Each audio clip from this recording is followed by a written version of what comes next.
I'm Cape Joel, and this is Comic Smack, your weekly, daily, all the time, anytime comic show where I give you your fix of everything you need to know from the world of comic books and superheroes. And on today's show, we're taking a closer look at Avengers number 11. The Earth's mightiest heroes are in a rebuilding period right now following Captain America's betrayal in the Secret Empire. What'll happen next? Well, let's hop on in together and find out. Alrighty then, so as we join the book, the team is at the former Parker Industries headquarters, which itself was the former Baxter building, which is now, well, no one knows, it's been bought. You see, if you didn't read the Spider-Man tie into Secret Empire, you might not know, but Peter Parker lost Parker Industries, and because of that, the Avengers not only lost their financial backing, but they also lost their headquarters. Luckily, thanks to the Vision's phasing powers, they're able to get around the changed locks and get inside long enough to rescue most of their crap. Needless to say, they're a little ticked off at Peter Parker right now. The truly funny thing is that Spider-Man can't even defend his alter ego Peter Parker right now without giving away his secret identity, so he has to join them in crapping on Parker and Parker Industries by extension. With that all out of the way, the team is now at a bit of a crossroads. Do they stick together? Do they continue to be the Avengers, or do they all go their separate ways like they've all done numerous times before? I mean, after all, this isn't the first Avengers team. It certainly won't be the last Avengers team for many of its own members even. What follows from here is at least two members of the team pairing off with each other and going off for a smaller vignette story. First up, we have Thor, Jane Foster, and Sam Wilson Falcon talking it out. I say Falcon because, well, that's a big part of their conversation. Sam is stepping down from the Captain America mantle. He says he had a good run, fought the good fight, but at the end of the day, he felt that it was time, and that while he's stepping down as Captain America, he feels he should also step down as the leader of the Avengers. He hopes to pass the leadership baton over to Jane Foster Thor, but she's not having any of it, not the least of which seeing Sam, the guy that she kinda is having a relationship now with, getting so down on himself. She says being Falcon again doesn't make him any less a leader, and besides, the team already has a front-center mouthpiece in Spider-Man. A little self-referential joke at the fact that, hey, Spider-Man sells the book, so who cares who leads, right?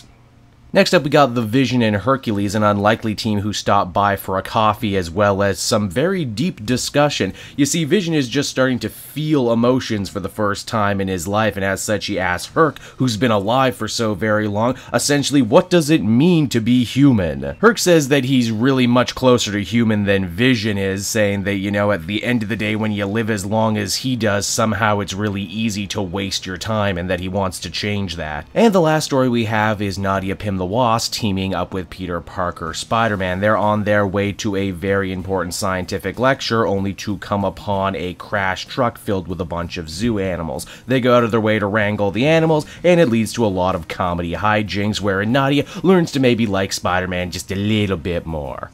As the comic winds down, Sam gets a warning about a titanium and red dynamo attack taking place at the American embassy, and he puts out the call to his team who, despite their differences, despite everything that happened in the Secret Empire, they answer the call. The Avengers assemble, and they're ready to go out and fight the good fight as the comic ends. So yeah, that was Avengers number 11, everybody, and overall, it was a housekeeping issue. There's no two ways about it. Not a necessarily bad housekeeping issue, but one that I'm probably not going to remember in a couple weeks. The whole goal of the story was to show, wow, look how much has changed since the Secret Empire, look how much different our heroes are now, only they're not all that different, in fact, very little changed. Oh sure, Spider-Man lost his company and Falcon is changing his identity back to his OG one, but at the end of the day, they're still a team and it's still pretty much business as usual. And in theory, there's really nothing wrong with that. I like this roster of Avengers and I don't think they really were given enough time. I think there is story still to tell with them and I'll read them and see what happens. Overall, though, I'd give this one a 6 out of 10. It was just okay. So that's Avengers, everybody. I hope you enjoyed it, and as always, want to check out some of these other videos I have available on my channel. Then you can follow me on social media at Cape Joel, and if you're feeling in a supportive mood, you might want to become a patron. Patrons get exclusive access to videos and content before anyone else, and they can do so for as little as $1. So until next time, everyone,